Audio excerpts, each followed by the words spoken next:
Hello, everyone, and welcome to another episode of Campus Conversations, the Shawnee Community College podcast. I am the Executive Director of Public Information and Marketing, Kevin Huntsberger, joined once again by our President, Dr. Tim Taylor. And this episode of the podcast is going to be a little different. We're doing more of a FAQ, frequently asked question version of the podcast when it comes to Dreamscape Learn, which is a big buzzword kind of going around the Shawnee College campus right now. We put it out on social media. The media has picked up on it, but there were some issues, and I guess when you're doing a media interview, you know, you're confined to just a few second soundbite, but this is going to give you a chance to answer concerns and questions from our students, faculty, and staff. At least the ones we know about, right? Right, exactly. So yeah, I'm loving the opportunity for this. Yeah, so I guess first explain what Dreamscape Learn is. Well, Dreamscape Learn is a technical platform that engages students in a very meaningful process. One of the questions that we're going to get to has to do with what differentiates Dreamscape Learn from other VR content. But Dreamscape Learn creates a story around a topic, and that story becomes engaging, and the students get invested in that story, and because they're invested in the story, they want to learn more about how to help that character or be part of the story, and so then the learning increases completely because students really need to have the mastery of those concepts in order to solve those problems. And that's the technology behind it. I mean, the VR headsets, people will be used to seeing those, but some of the wind, engaging other senses. I don't remember if you remember reaching out and touching the dinosaur head, and you could feel it. I mean, and so that's the kind of difference this technology brings to the table that we have an experience for. And the best part about it is it allows us to create the content that we want. It's not purchasing something that's already on the shelf that we have to kind of tailor make into our curriculum. We can make it exactly what we want it to be. We can tell our own story, we can code it the way we want. And it's a good tool, I think, for helping students learn. Yeah, you mentioned touching the dinosaur, and we'll get more into that, but there was a handful of us from Shawnee College that has the opportunity to see this hands-on and firsthand experience at Arizona State University recently, and it is a great experience. But for those who haven't had that opportunity, talk a little bit more about it. And we do have video from ASU that we will include in the description for the podcast and the video version. Yeah, well, the videos, and then the things that they've produced as well that kind of explains this as well. But you said something very good there about it being more tailor-made, pardon the pun, for Shawnee Community College. It's not just a carbon copy of something that's being used on campuses all around the country. This would be something that would have some exclusivity to Shawnee Community College. What it does is it allows us to get into the world of content sharing. The content and develop potential partnerships. One of the partnerships will obviously be with Arizona State because they were the first ones and they're part of the DSL community. They are the DSL community at this moment, but there are 10 other colleges in the country now that have jumped in and started creating content on this platform. So it's kind of like creating content for an iPhone or an Android, and then uploading an app, and then you can choose to, which apps that you want. But we can create our own app. So we could create our own automotive experience or our own welding experience and tailor it to us. Our stories could be about Bernie or some saints or some past saint that we wanted to memorialize. So I think the creativity is just within our minds and imagination, and we can create 10-15 minute video clips that are 3D immersion pieces that create excitement about that subject, about that content, and because we can customize it ourselves, the sky's the limit. I mean, it really is. And the data that ASU showed And that, and you'll hear a lot about the alien zoo and the biology because it's the first and most popular right now. But the data shows where the students who participated in the DSL enhanced version of the biology class versus the students who didn't have the DSL version of the same biology class taught by the same faculty earned a grade and a half higher. Wow. Than the students who didn't have the DSL. And so students performed better, they learned better. And it's really because they're more engaged, right? I mean, they cared about the character. You could see that the excitement in their faces. And that excitement wasn't just video manufactured. They'd show you the videos and you see kids all happy. You could see it while we were there. The students were coming in. Right, yeah, and, yeah. And then they were going back out, and Yeah. then they were working at those tents and tables, figuring out stuff. You could see the excitement. So it was real. The excitement was real. And then the other thing, the most exciting piece to me, is when you looked at that same data set and you looked at the student by economic status, there was no difference in whatever your background was. The socioeconomic status, ethnicity, it didn't matter. You performed at the same levels, at the same high levels. And so it was a playing field leveling effect that's it's kind of the holy grail of higher education that's never been done as far as I know. Right. So that's the exciting part about this technology. Not only is it helps student learning, it levels the playing field, but it's also able to be customized to our needs, and you can't find that anywhere else. We talked several episodes ago about disruptive change and the way that higher education is evolving, and AI, artificial intelligence, adaptive learning, immersive learning. These are all going to be, I remember in the mid 90s when the internet and email came around, and it was almost looked at as a fad. And now look at it, you're listening to or watching this podcast via the internet, and so it has made such an impact on our daily lives, but also in the world of higher education. And I think that your mindset is that this is going to be the future, and it's better to get in front of it and be a part of that change than to try to catch up down the road. So talk to me more about the AI and adaptive learning and how it is the next step in higher education in your view. Well, there's a couple things I want to say. It just really kind of came to mind. AI is the future, but that future is now. Right. Yeah. It is. And before, when you could see the internet coming, for example, and you could see browsers, and there's the browser wars, Netscape, Microsoft, and so on. And Google ultimately was the champ. But Opera, and there's still a number out there, Fox, whatever it is. You had a little bit more time to react. I mean, you could say, well, in 18 months, 24 months, 36 months, we're going to be at this point. AI is so fast. Right.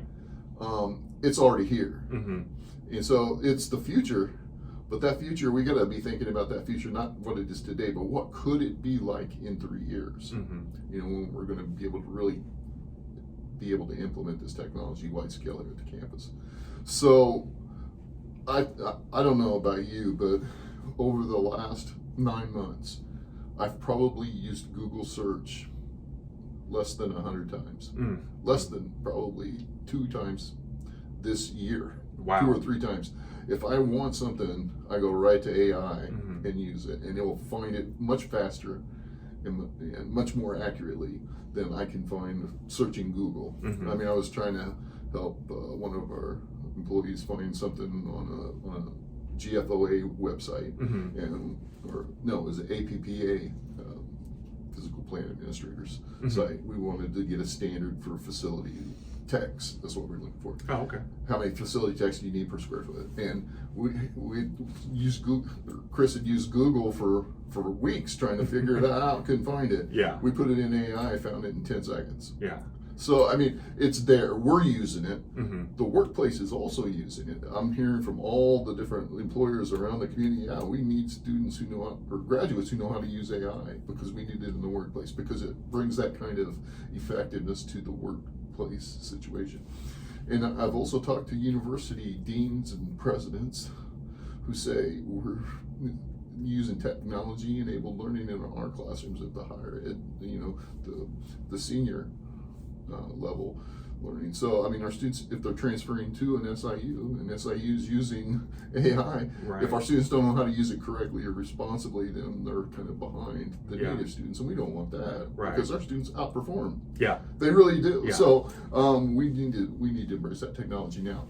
Now, adaptive learning is not really new, but we've seen this in the K-12 space for a while, where you have I forget what the name of it is, but you can ask something, and if depending on your answer, it will ask you a different question. Okay. And so if you get it right, ACT test was like this for a while, I think.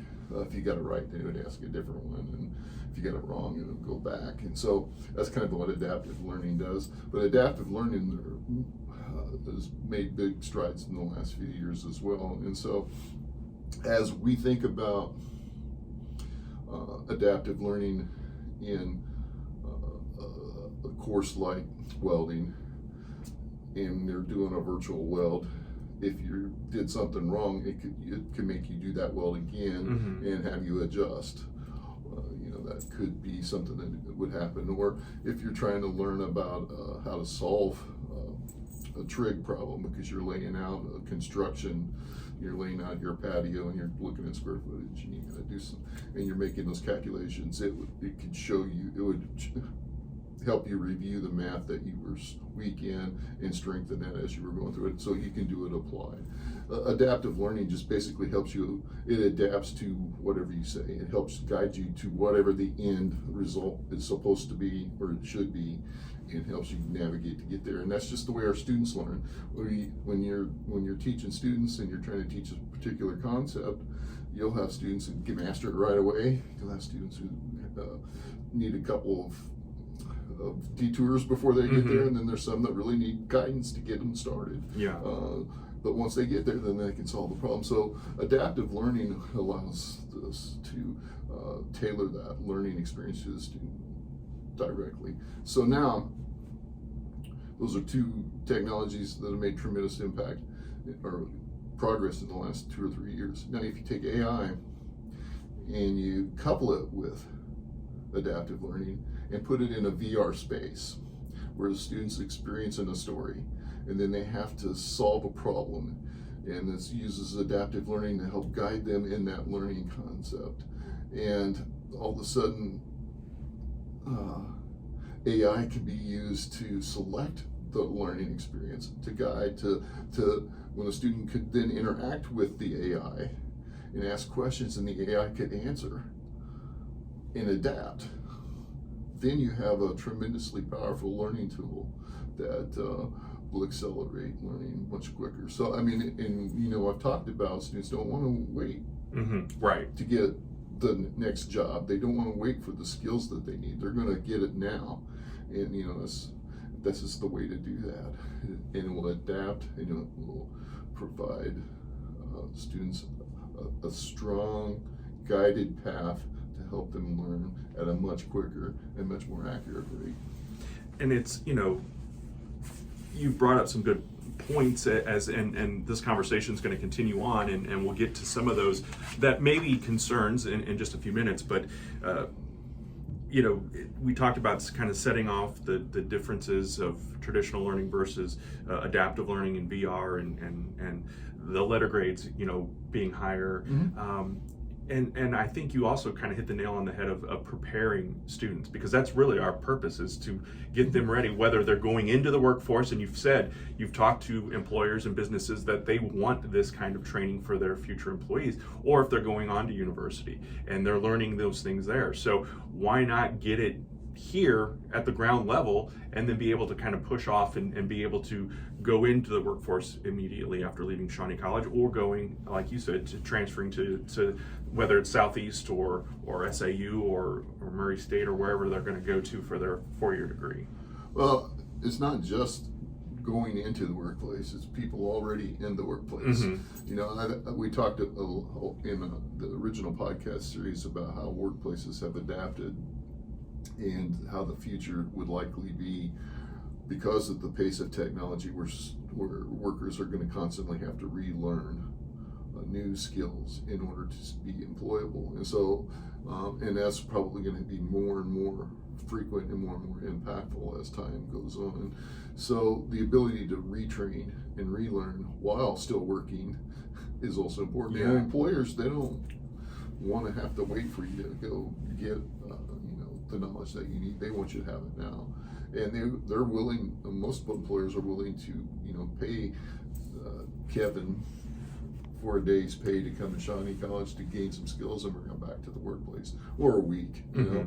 I mean, and so I think that's really kind of where we can help our community and our workforce is in those kinds of situations. Because some of this, like you said, you're not committing to a semester or even like an 8-week program to get a certificate. Some of this stuff could be accomplished in a day or a week, and just kind of those smaller spurts of training and whatnot. And the technology obviously helps that go faster and reach and be more impactful to, I think, the base audience that you're looking at. Absolutely.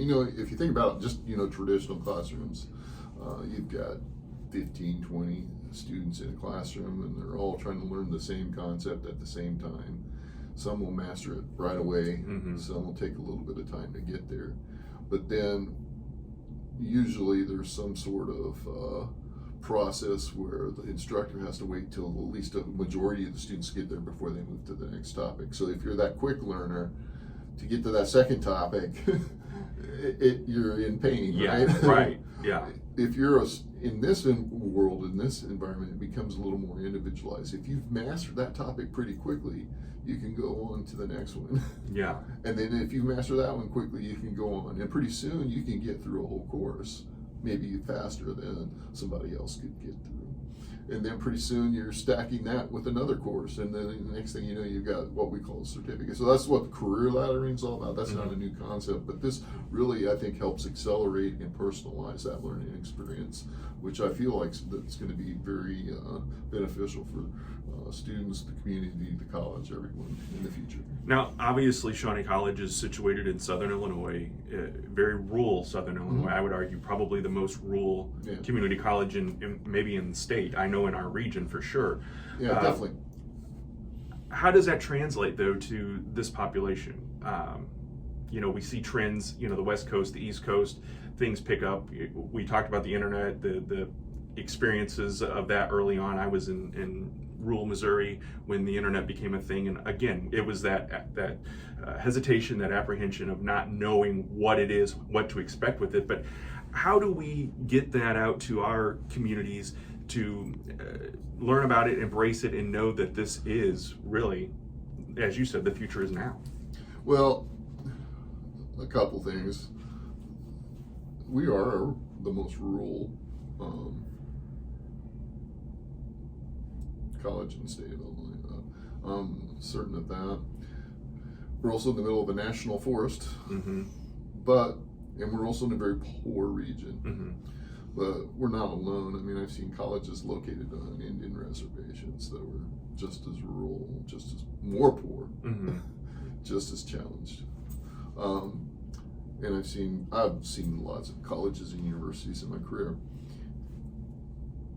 What we're talking about, what differentiates Southern Illinois versus some of these other areas, is just the lifestyle of our community and the unique ways in which we interact with each other and work together. And so that makes Shawnee unique, but the needs of a nurse aren't different in Southern Illinois versus Chicago, right, or St. Louis, or Los Angeles, or Oklahoma, or Texas. The nurse still has the same duties, right, yeah, and the same responsibilities. The welds aren't different in Southern Illinois versus Texas, right, yeah. I mean, you're maybe working on different materials, sure, but we're talking about the concept of welding and the skills that needed to do welding and pipe welding are the same. The autos that run in Southern Illinois are the same autos that run in Tennessee and in Florida. So the skills are the same. It doesn't matter where you're at. And so whether students are able to how students master those skills, how quickly they get them, how quickly they can apply those concepts into their workplace, that's the key. And I don't think it matters where you're located. Yeah. we talked earlier about partnerships. Mhm. You know, obviously education partners, but then also business and community partners. So talk to me about the value of and what immersive learning Dreamscape can do specifically to maybe enhance current existing partnerships, and then maybe develop and create new partnerships as well. Sure, there's on several levels, and there's I think out on our webpage where we put the landing spot for this conversation. There's a 3-year plan to become an immersive learning center. What that will do is Dreamscape's not the only game in town. It's not the only platform. It's like Dreamscape's maybe like Microsoft Windows, where everything runs on Windows, so you can get apps that run on Windows. So these courseware that we'd be creating, at least initially, would run on the Dreamscape platform. Mm-hmm. But we wanted to kind of make our content be able to run on other platforms like Microsoft Windows or on an Apple device, on iOS or something like that. So we're going to experiment and learn how to do that so that our content is multi-platform. Mm-hmm. Similar to, I was just talking to Jackie, and she was talking about playing Candy Crush. Yeah. And Candy Crush is a game that runs on the iPhone, it runs on the Android, you can get a computer version of it. And so it's multi-platform. We want our content to be multi-platform as well. And so to do that, of course, it will take some creativity and energy. And honestly, we're not going to be able to create a whole lot of content by ourselves. Mm-hmm. But if we can partner with SIU, Johnny Logan, SIC, maybe even Western Kentucky, and they get involved and they're developing content, then we can start to strategize and multiply our efforts. And so the more people that we get involved with our network, the more content that we can create and share. And so, it's kind of creating that Apple store. Mm-hmm. Yeah. And so this is kind of the first step, be able to do that. So that's one partnership level, is creating partnerships with other higher ed institutions. But I also think creating partnerships with our local businesses is an opportunity. We've got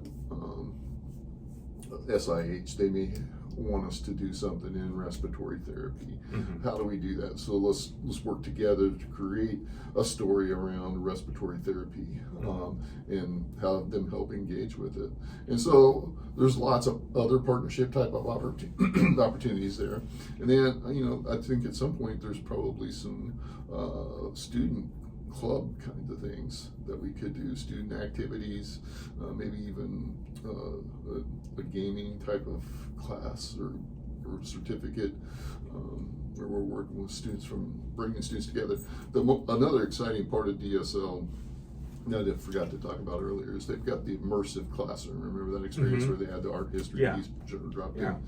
But that immersive classroom is you had students from different rooms at Arizona State. Yeah. But they could have been anywhere. Right. Yeah. But they were brought into a virtual classroom and participated in a learning experience with the faculty member who was also in there. So you were avatared in, you chose your avatar, and you walked around, you could interact with students and the professor in a virtual environment.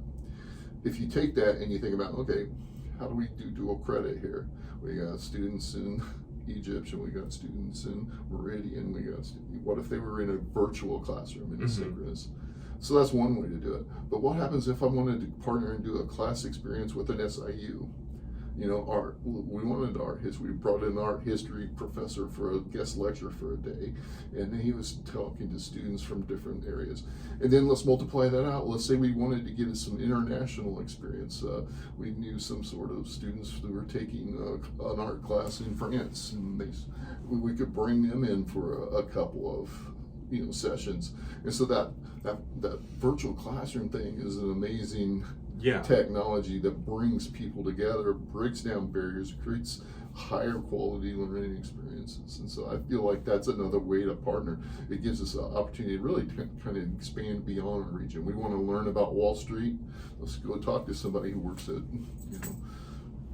EF Hutton or somewhere like that, and bring in people who are the experts. Yeah. Well, we have spent about 25 minutes talking about the positives, the benefits of Dreamscape Learn.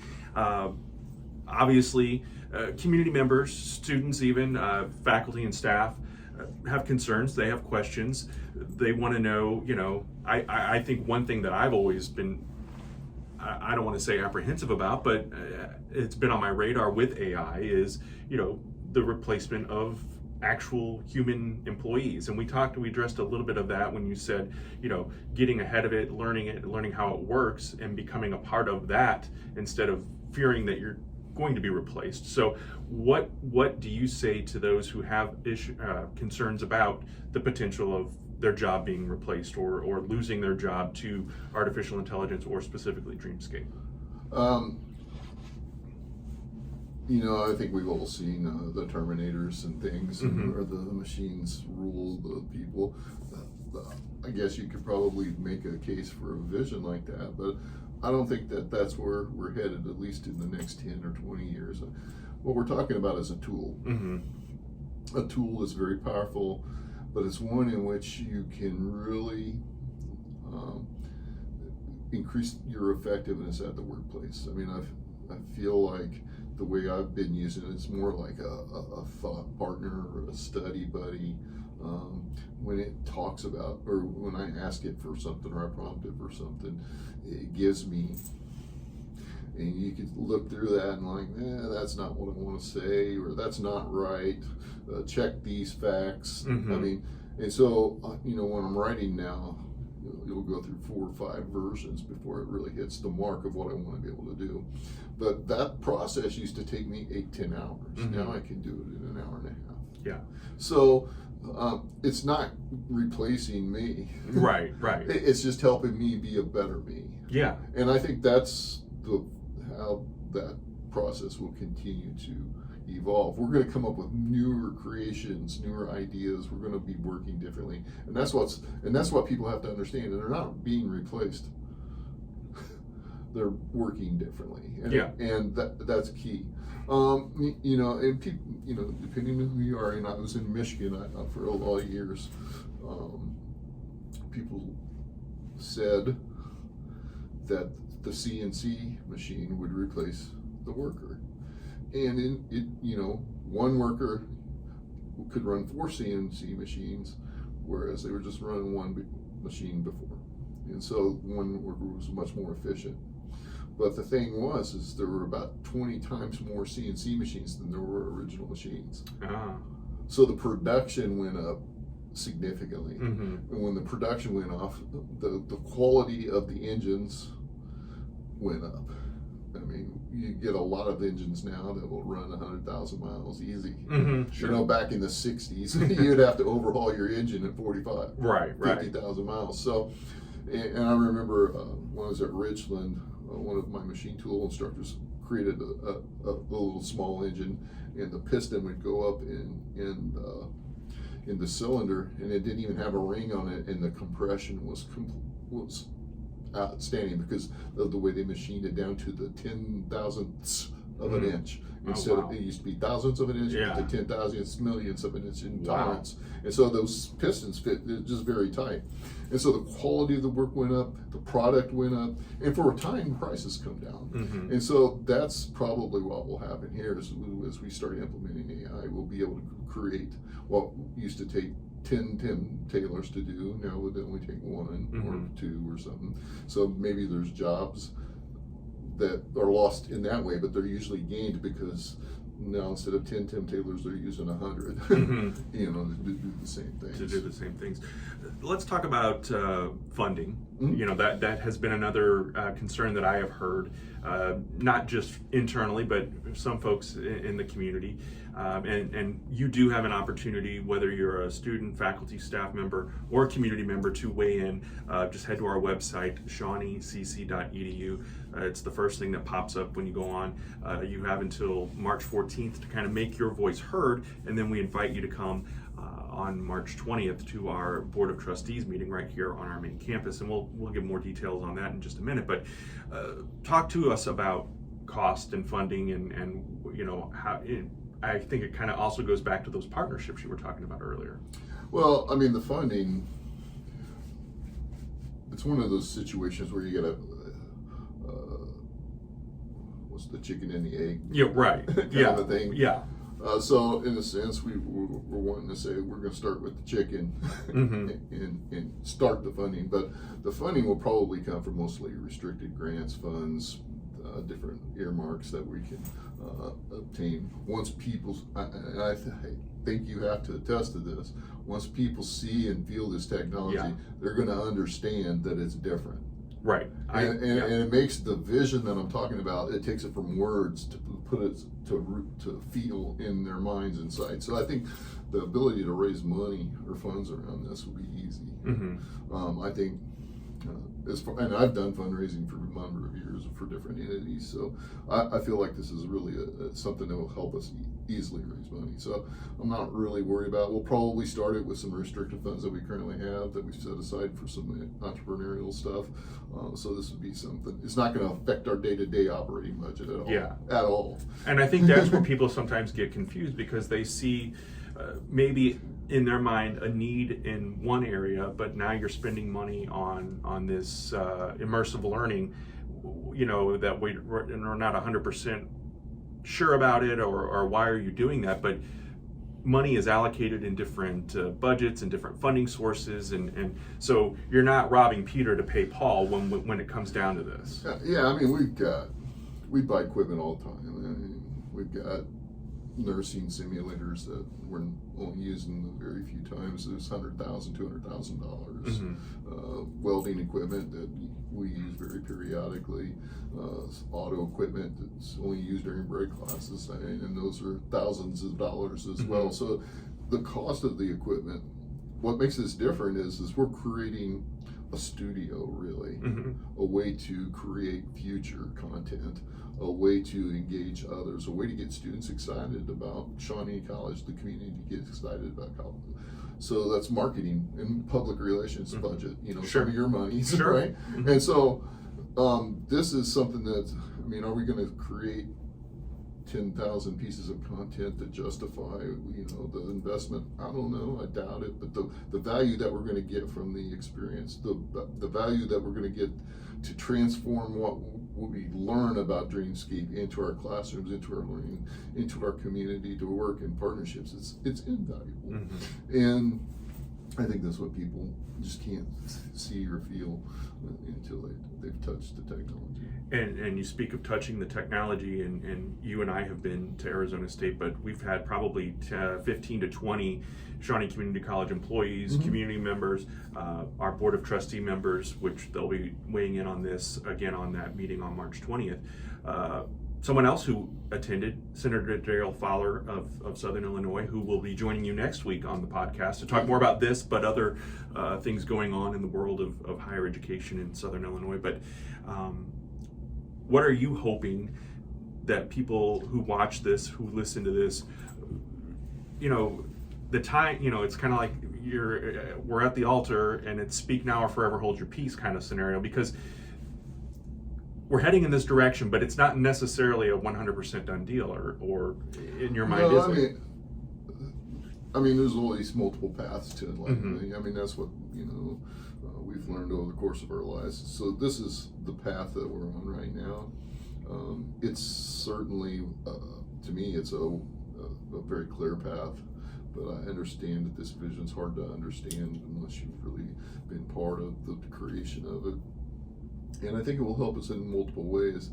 But there are pockets of people that, and it's common really at this point, especially when you're at the cusp of real innovation, which is a rare thing. It really is. There's not a lot of other people to learn from, because a lot of people say, well, what's the first thing we do when we're trying to solve a problem? What is John A. doing, right? Right. Yeah. And so we're trying to not, I guess, learn from the mistakes of others. And so in this situation, we're kind of trailblazing the path. We're making the mistakes first. Yeah. And but there's positives in that as well. So it's not uncommon to be apprehensive. And so we're hearing voices around the community, not really in the community, because I don't think this is why we're doing this podcast. Sure. Just to kind of get the idea out there. Yeah. But within the Shawnee community, maybe that we could do something else. Maybe we should do this. Maybe this is too bold of a move. So I think do we want to take, that's the question, how much do we believe that this is the right step for the college versus listening to those and changing our direction? And I don't know what the answer is going to be. I mean, I think the board we've had a couple board members experience this, so they can feel and touch it, so they have a different perspective than some of the other folks that hasn't. So we'll see.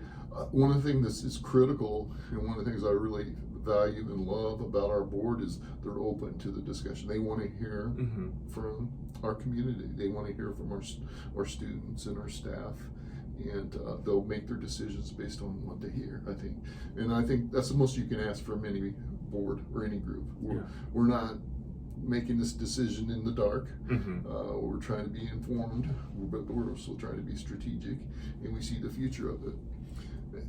You know, one of the things that we're going to hear next week at the board meeting, and you've seen pieces of it because it's been done before, is our facility master plan. Yes. So there's some new things. We're at a point right now where we want to start building. We've got 50-year-old, 60 or 70-year-old buildings. Right. Well, not quite 70. 60-year-old buildings that were built to be 50-year. Right. And we're seeing the deferred maintenance is killing us. Right. It's falling apart. And we know the learning environment's changed. Yes. Even since 10 years ago, really. And the classrooms have changed, and the way students want to be interacted with have changed. And so we have to reshape our facility to meet those needs.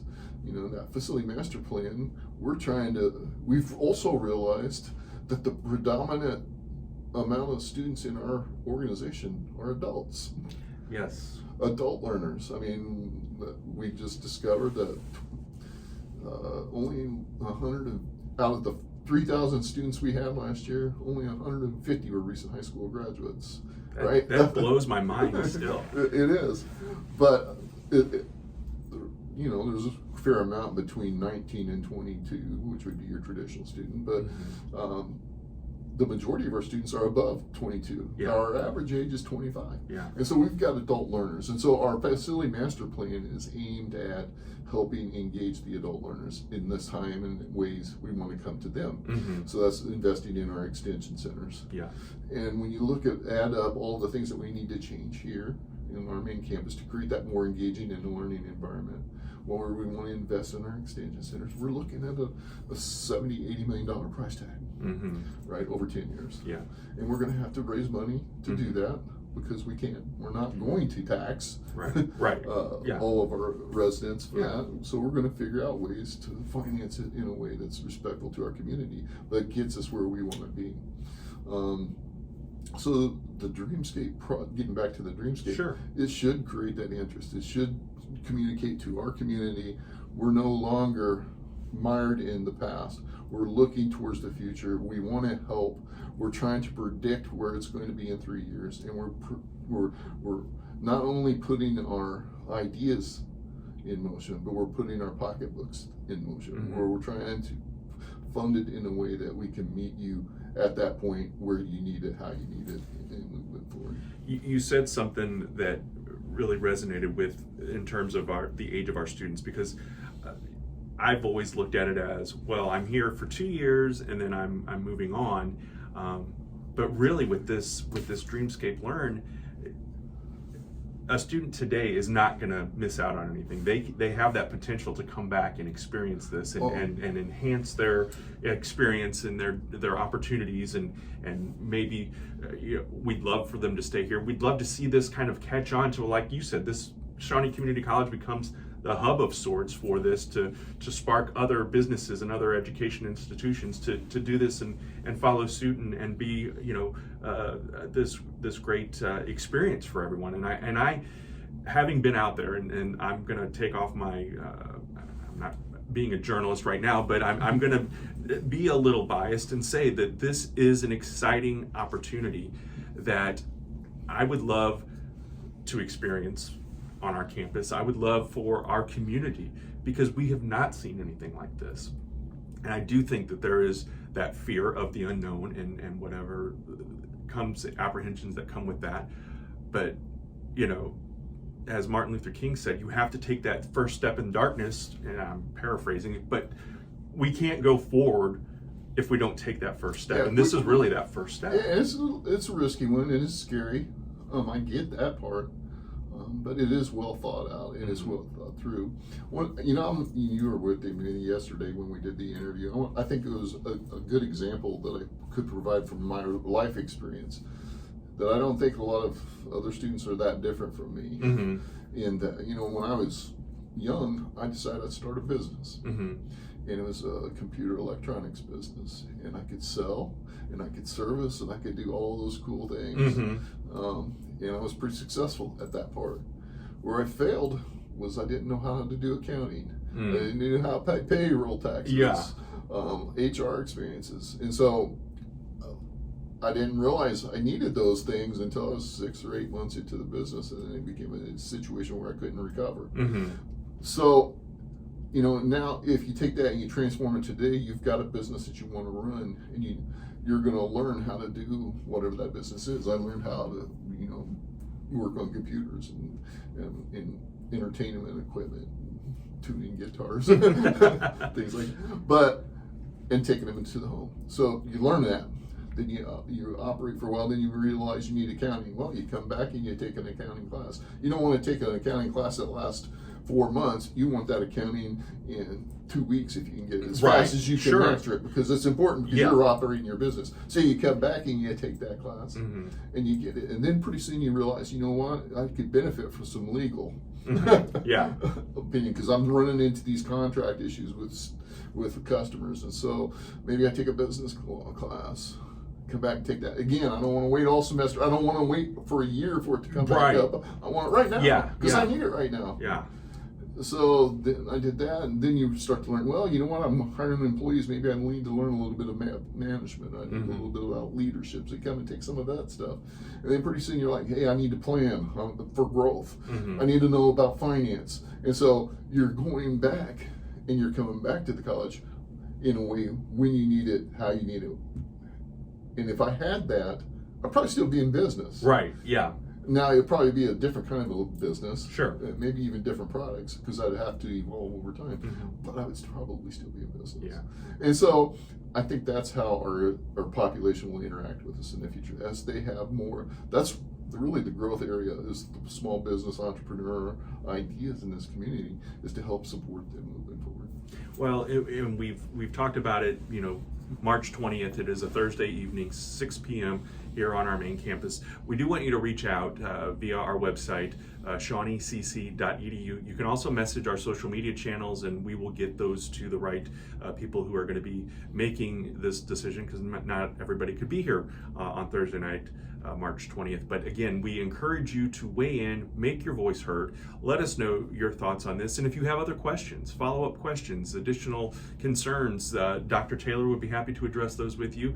You can email podcasts@shawneecc.edu. But again, reaching out via social media or our website are the best ways that we'll definitely have our eyeballs on that. But Dr. Taylor, anything else that you want to add before we put a bow on this week's episode? Sure. The March 20th board meeting, there'll be an open session for community comment that could probably be provided via in person or via Zoom. So when we call that, the community can certainly ask questions, and we want the community to engage. And that's really important for us, especially in the next couple of 6 to 9 months as we start our new strategic planning process.